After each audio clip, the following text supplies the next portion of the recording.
Course में जिसका नाम है नेशनलिज्म इन यूरोप, और इस लेसन में हम बात करेंगे लिबरल नेशनलिज्म के बारे में।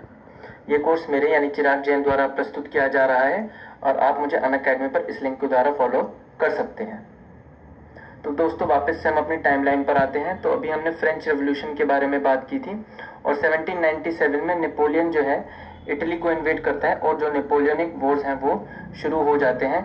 इस बारे में हमने थोड़ा सा पिछले लेसन में भी बात की थी कि जो फ्रेंच आर्मीज़ हैं 1790 में वो बाकी के एरियाज़ को, हॉलैंड, स्विट्ज़रलैंड आदि को, इटली आदि को इन्वेड करना शुरू कर देती हैं। और स्टार्टिंग में तो वहाँ के लोग फ्रेंच आर्मीज़ को वेलकम करते हैं, उनको फरिश्ता समझते हैं, लिबर्टी का, फ्रीडम का। लेकिन बाद में फिर यही फ्रेंच आर्मीज़ उनके लिए दुखदाई साबित होने लगती है। चलिए आगे बढ़ते हैं।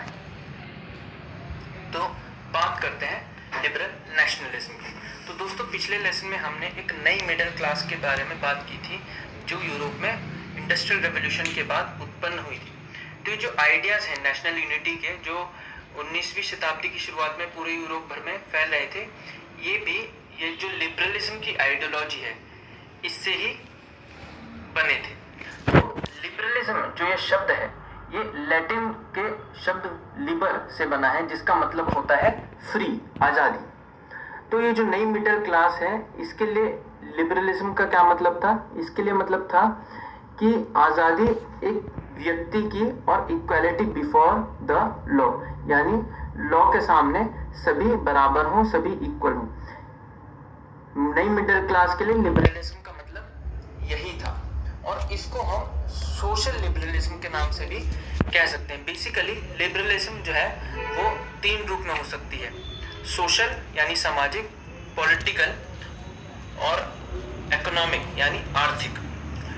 पॉलिटिकली अगर हम देखें तो यहाँ पर जो लिबरलिज्म में कॉन्सेप्ट था वो था concept of government by consent, यानी हम लोगों की मर्जी की सरकार बने, ऐसी सरकार ना बने जो लोग नहीं चाहते। तो फ्रेंच रेवोल्यूशन से ही लिबरलिज्म का मतलब ये था कि ऑटोक्रेसी और जो क्लेरिकल प्रिविलेजेस हैं वे खत्म हो जाए, यानी राजशाही खत्म हो जाए और जो चर्च में लोग काम करते हैं या जो अपर क्लास के लोग हो, जो ऑटोक्रेटिक लोग हैं, उनको जो बर्थ के आधार पर, जन्म के आधार पर जो उनको प्रिविलेजेस मिल जाती हैं, जो सुविधाएं मिल जाती हैं, वो सब अब खत्म होना चाहिए। अगर वो सब खत्म हो रहा है तो वो सब लिबरलिज्म है।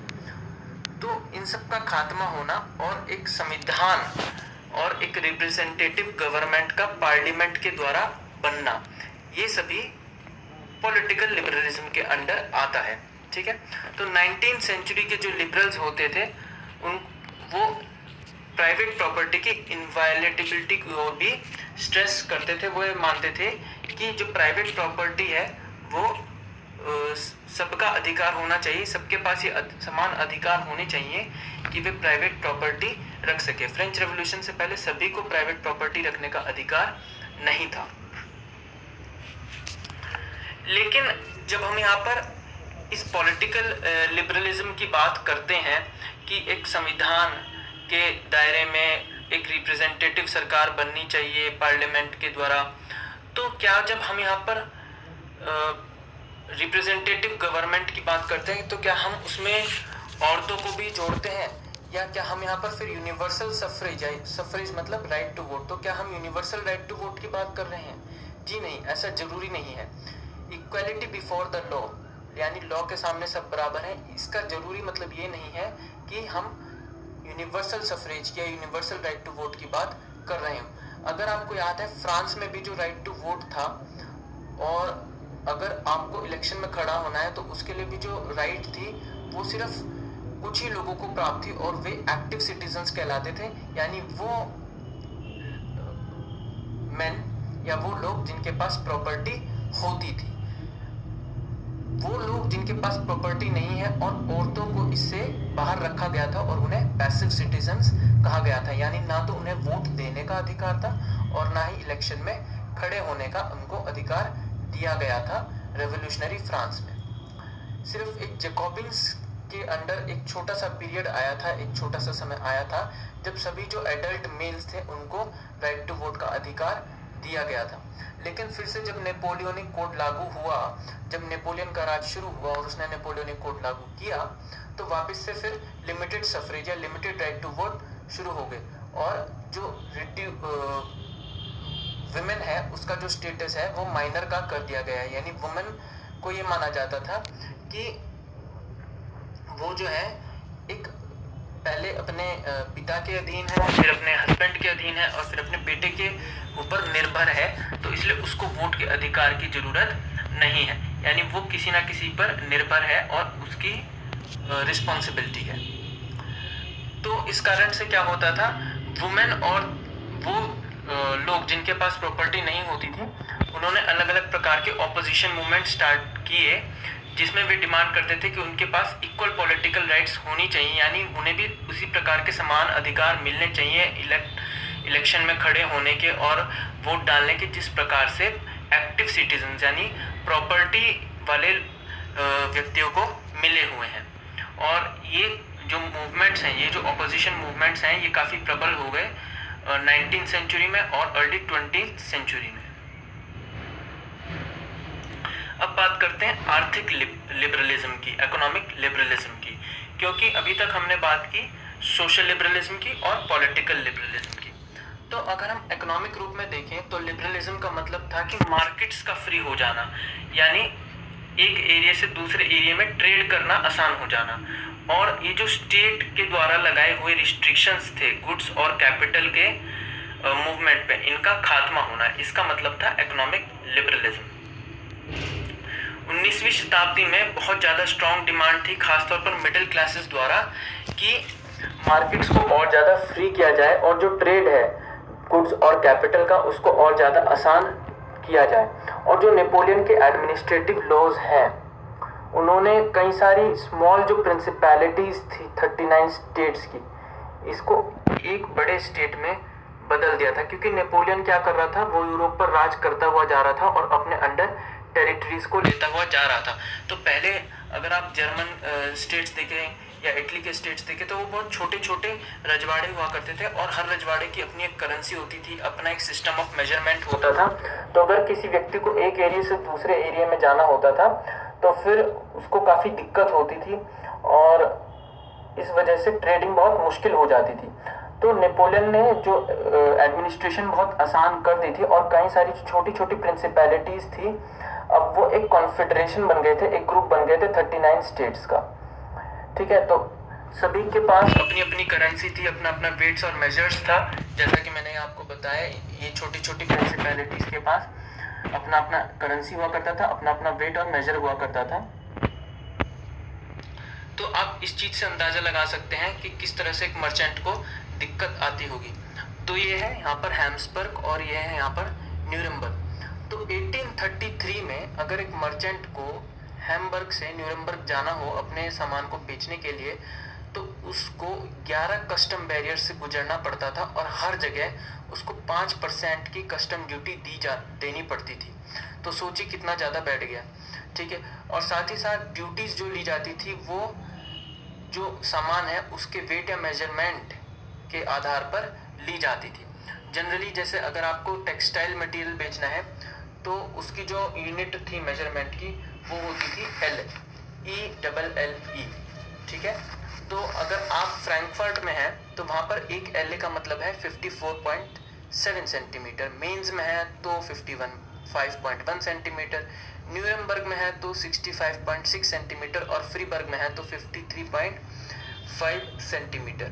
तो आप ये सोचिए, इसको आप इस तरह समझ सकते हैं कि मान लीजिए हमारा देश भी छोटे छोटे रजवाड़ों में बटा हुआ होता और मान लो आपको यूपी से सपोज तमिलनाडु में आपको कुछ बेचने जाना है और आपको हर स्टेट के बाद, आप जब हर स्टेट से गुजरते हैं आपको काफ़ी सारे कस्टम बैरियर्स को गुजरते हुए जाना पड़ रहा है और हर जगह आपको कस्टम ड्यूटी देनी पड़ रही है। और इतना ही नहीं, जो आप कस्टम ड्यूटी दे रहे हैं, मान लीजिए वो आपके जो आपका कपड़ा है उसकी जो लेंथ है उसके आधार पर दे रहे हैं। और मान लीजिए हर स्टेट में जाकर 1 सेंटीमीटर या 1 मीटर कपड़े की वैल्यू भी बदल जाए। मान लीजिए यूपी में 1 मीटर मतलब 100 सेंटीमीटर होता हो, लेकिन तमिलनाडु में 1 मीटर का मतलब 98 सेंटीमीटर होता हो, और बीच में काफ़ी सारे स्टेट्स में किसी में 96, किसी में 97 सेंटीमीटर होता हो, तो इस तरह से आपको कितनी प्रॉब्लम होगी। तो यही प्रॉब्लम उस समय मर्चेंट्स को होती थी, जिनको एक एरिया से दूसरे एरिया में जाना होता था। ठीक है, तो ये जो इस प्रकार की जो कंडीशंस जो है वो एक ऑब्स्टिकल की तरह, एक रोड़े की तरह दिखाई देती थी इकोनॉमिक एक्सचेंज के लिए, और जो नई कमर्शियल क्लासेस थी उनको ये अपनी ग्रोथ में, अपनी उन्नति में एक रोड़ा दिखाई देती थी। इसीलिए वो आर्ग्यू करती थी कि एक यूनिफाइड इकोनॉमिक टेरिटरी बनाई जाए जिसमें किसी प्रकार के गुड्स, पीपल और कैपिटल के मूवमेंट पर रुकावट ना हो, यानी लोग बिना रोक टोक के सामान ले जा सकें, लोग आ जा भी सकें, और कैपिटल का भी फ्लो, यानी पैसे का लेन देन भी आसानी से किया जा सके, यानी एक सेम करेंसी। यहाँ पर जब बात करते हैं कैपिटल की, तो सेम करेंसी से यहाँ पर मतलब होता है। तो 1834 में एक कस्टम यूनियन बनाया गया जिसका नाम रखा गया जॉल्वरीन, और ये प्रशिया जो एक स्टेट है उसके इनिशिएटिव पर बनाया गया, और काफ़ी सारे जर्मन स्टेट्स ने भी इसको ज्वाइन किया। यूनियन ने क्या किया, जो टैरिफ बैरियर्स थे उनको ख़त्म कर दिया, और करेंसीज जो कि 30 से भी ऊपर थी अब वो घटकर 2 रह गई थी। तो ये जॉल्वरीन का आप देखिए कितना बड़ा फायदा हुआ। और रेलवेज का भी एक नेटवर्क बना दिया गया जिससे कि जो लोगों का आना जाना है वो बहुत आसान हो गया, लोगों को इकोनॉमिक इंटरेस्ट मिलने लगे, यानी आर्थिक रूप से उनको काफ़ी फायदा मिलने लगा, और नेशनल यूनिफिकेशन की भी अब बात होने लगी थी, यानी एक तरह से अब लोग जुड़ पा रहे थे। तो ये जो इकोनॉमिक इंटरेस्ट हैं ये अब नेशनल यूनिफिकेशन में भी बदल रहे थे। और इकोनॉमिक नेशनलिज्म के कारण, जो इकोनॉमिक नेशनलिज्म की एक आंधी आई थी, इसने आगे जो ये जो नेशनलिज्म सेंटिमेंट्स हैं, जो राष्ट्रवाद की फीलिंग्स हैं, उस समय जो बढ़ रही थी पहले ही लोगों में, एक कॉमन कल्चर को लेकर, एक कॉमन ट्रेडिशन को लेकर, उनको और बल दिया। ठीक है, तो यहाँ पर हमारा ये लेसन समाप्त होता है। तो दोस्तों, आगे बढ़ने से पहले एक टर्म को जान लेते हैं, कंजर्वेटिज्म। तो ये कंजर्वेटिज्म क्या होता है? हमने पिछले लेसन में लिबरलिज्म के बारे में पढ़ा था, ये बिल्कुल उसका उलट है। लिबरलिज्म में जहाँ संविधान की और डेमोक्रेसी की बात कही जाती है, वहीं कंजर्वेटिज्म एक ऐसी पॉलिटिकल फिलॉसफी है जो पुरानी परंपराओं को इम्पोर्टेंस देती है। वो कहती है कि जो पहले से समय से चले आ रहे जो इंस्टीट्यूशंस हैं, जो कस्टम्स हैं, जो नीति रीति है, वही जो है चलते रहने चाहिए, और इनका मानना था कि ग्रेजुअल डेवलपमेंट होना चाहिए, क्विक चेंज नहीं होना चाहिए। जैसे कि लिबरल्स एक तरह से विद्रोह और आंदोलनों पर विश्वास करते थे चेंज के लिए, ये मानते थे कि अगर चेंज होना भी चाहिए तो वो धीरे धीरे होना चाहिए, समय के साथ धीरे धीरे। बेसिकली कंजर्वेटिव्स वो होते थे जो राजशाही को और मोनार्की को सपोर्ट करते थे। उनका कहना यह था कि जो राजशाही है, जो मोनार्की है, ये तो काफ़ी पुराने समय से चलती आ रही है और ये ऐसे ही चलती रहनी चाहिए, क्योंकि यही सबसे अच्छा सही तरीका है। ऐसा इन कंजर्वेटिव्स लोगों का मानना होता था। तो जब नेपोलियन की हार हुई 1815 में, तो उसके बाद कंजर्वेटिव सरकारें पूरे यूरोप में फैल गई, यानी 1815 के बाद लिबरलिज्म कहीं ना कहीं कमज़ोर पड़ गई और कंजर्वेटिज्म का दौर शुरू हो गया। तो यूरोपियन सरकारें जो थी उनमें एक स्पिरिट थी कंजर्वेटिज्म की। जब वाटरलू के बैटल में नेपोलियन 1815 में हार गया, कंजर्वेटिव्स ये मानते थे कि जो ट्रेडिशनल इंस्टीट्यूशंस हैं स्टेट के और सोसाइटी के, जैसे कि मोनार्की, चर्च, या ये जो सोशल हायरार्कीज़ हैं, जो क्लास बेस्ड सिस्टम पहले से बना हुआ है, या जो प्रॉपर्टी और फैमिली लॉज जो पुराने बने हुए हैं, इनको प्रिजर्व रखना चाहिए, इनमें कोई चेंजेस नहीं होने चाहिए।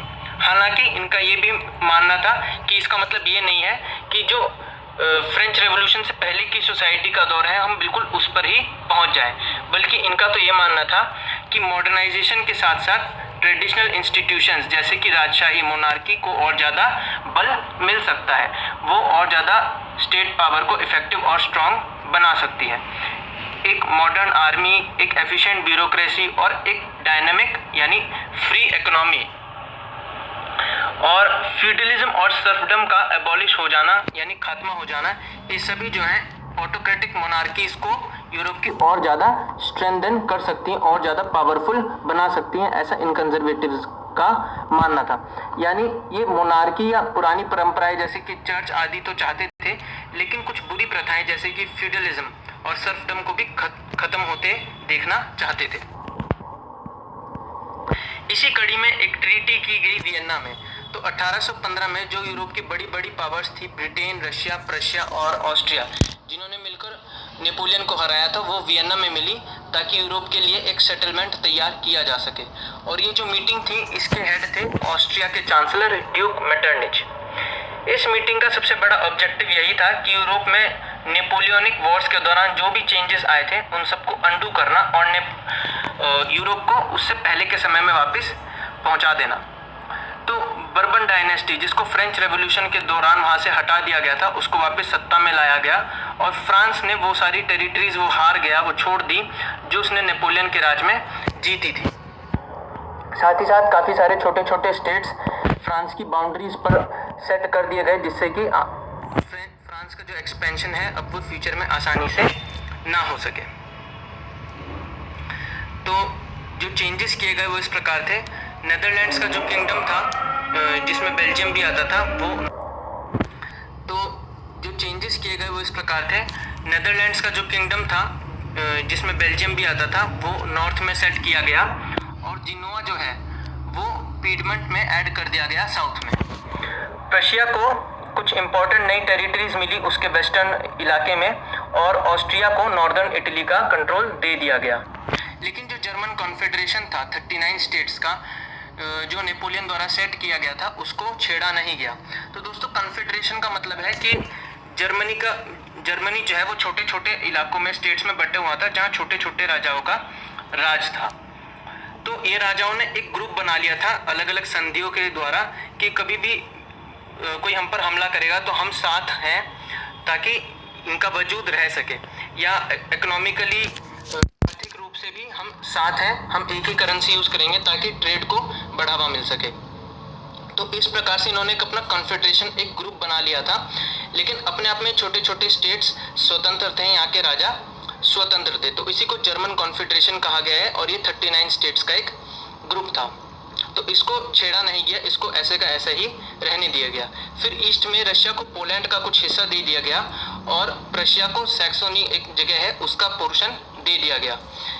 बेसिकली इनका मकसद यही था कि वो जो मोनार्कीज जो नेपोलियन ने हटा दिए हैं, जिन राजाओं को नेपोलियन ने हरा दिया है, उनको वापस रिस्टोर करें और यूरोप में, पूरे यूरोप में एक नया कंजर्वेटिव ऑर्डर तैयार किया जाए। तो हम इसको मैप के द्वारा समझते हैं कि कौन सी चीज़ कहाँ जोड़ी गई। तो ये हमारा मैप है। तो जो सारा डार्क ब्लू हिस्सा है ये डायरेक्टली फ्रेंच एम्पायर के कंट्रोल में आता था, और जो बाकी लाइट ब्लू हिस्सा है ये भी नेपोलियन के कंट्रोल में ही था, लेकिन यहाँ पर या तो उसने वहाँ के राजाओं को अपने अधीन बना लिया था या फिर वहाँ अपने किसी फैमिली मेम्बर को बिठा दिया था राज करने के लिए। तो ओवरऑल ये सारा एरिया था वैसे नेपोलियन के अंडर ही। फिर यहाँ पिंक में हमारा ऑस्ट्रिया हंगरी एम्पायर आता है और यहाँ ऊपर ये हमारा प्रशिया है।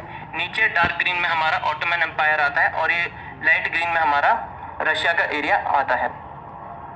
तो अगर आप देखें यहाँ पे एक ही पोर्शन है सैक्सोनी, इधर अगर आप देखेंगे तो ये यहाँ पर प्रशिया को दे दिया गया। फिर इधर यहाँ पर दो स्टेट्स हैं, लोम्बार्डी और वेनेशिया, ये ऑस्ट्रिया हंगरी एम्पायर को दे दिए गए। ये इटालियन प्रोविंसेस थे जो कि ऑस्ट्रिया हंगरी एम्पायर को दे दिए गए। फिर पोलैंड वाला जो हिस्सा है, ये यहाँ पर ये जो पोलैंड वाला हिस्सा है ये सारा रशिया में जोड़ दिया गया और इधर छोटे छोटे स्टेट्स बना दिए गए, जैसे कि यहाँ पर किंगडम ऑफ नेदरलैंड्स बना दिया गया जिसमें कि बेल्जियम आता था, जिससे कि फ्रेंच एक्सपेंशन को आगे जाके रोका जा सके। फिर यहीं इस एरिया में एक एरिया था जिनोआ, तो यहाँ पर एक प्रिंसली स्टेट था पीडमंट, उसमें ये जिनोआ वाला एरिया जोड़ दिया गया। तो इस प्रकार से सभी बड़ी पावर्स ने, फ्रांस ने, ऑस्ट्रिया हंगरी ने, रशिया ने मिलकर और प्रशिया ने मिलकर, इन चार पावर्स ने मिलकर यूरोप को आपस में बांट लिया। अब इन कंजर्वेटिव रेजिम्स की क्वालिटी क्या थी, किस प्रकार की रेजिम्स थी? ये बेसिकली जो रेजिम्स 1815 में सेटअप हुई थी ये ऑटोक्रेटिक थी, यानी इनमें जो राजा है सिर्फ उसी का राज होता था और वो जो चाहे वो कर सकता था। ये किसी भी प्रकार के क्रिटिसिज्म को टॉलरेट नहीं करती थी। अगर इनके कोई भी कुछ खिलाफ बोलता था तो सेंसरशिप भी पूरे एरिया में लगा दी गई थी। तो इनमें से अधिकतर रेजिम्स ने जो है सेंसरशिप लॉज लागू किए और न्यूज़पेपर्स में क्या कहा जाता है, बुक्स में क्या कहा जाता है, प्लेज और सॉन्ग्स में क्या लिखा गया है, या ऐसे आइडियाज़ जो लिबर्टी और फ्रीडम को रिफ्लेक्ट करते हों, उन सब पर रोक लगा दी गई थी। फ्रेंच रेवोल्यूशन से एसोसिएटेड जो भी आइडियाज़ थे उन पर सभी पर रोक लगा दी गई थी और सेंसरशिप बहुत ही तगड़े तरीके से लागू कर दी गई थी। फिर भी जो मेमोरी थी फ्रेंच रेवोल्यूशन की, वो आज भी लिबरल्स को इंस्पायर करती रहती थी, भले ही सेंसरशिप पूरे यूरोप में फैली हुई थी। इनमें से सबसे बड़ा मुद्दा जो लिबरल नेशनलिस्ट्स उठाते थे और नए कंजर्वेटिव ऑर्डर को क्रिटिसाइज करते थे, वो था फ्रीडम ऑफ प्रेस, क्योंकि इन कंजर्वेटिव रेजिम्स ने जो प्रेस की फ्रीडम है वो बिल्कुल ही ख़त्म कर दी थी और यही सबसे बड़ा मुद्दा था इन लिबरल नेशनलिस्ट्स का। तो दोस्तों, यहाँ पर हमारा ये लेसन समाप्त होता है। इस लेसन से रिलेटेड आपकी कोई भी डाउट्स या क्वेरीज हो तो आप मुझे कमेंट सेक्शन में लिख सकते हैं या डायरेक्ट मैसेज फीचर का भी आप उपयोग कर सकते हैं। तो दोस्तों, इस कोर्स को रेट, रिव्यू और रेकमेंड करना ना भूलें। आपका बहुत बहुत धन्यवाद।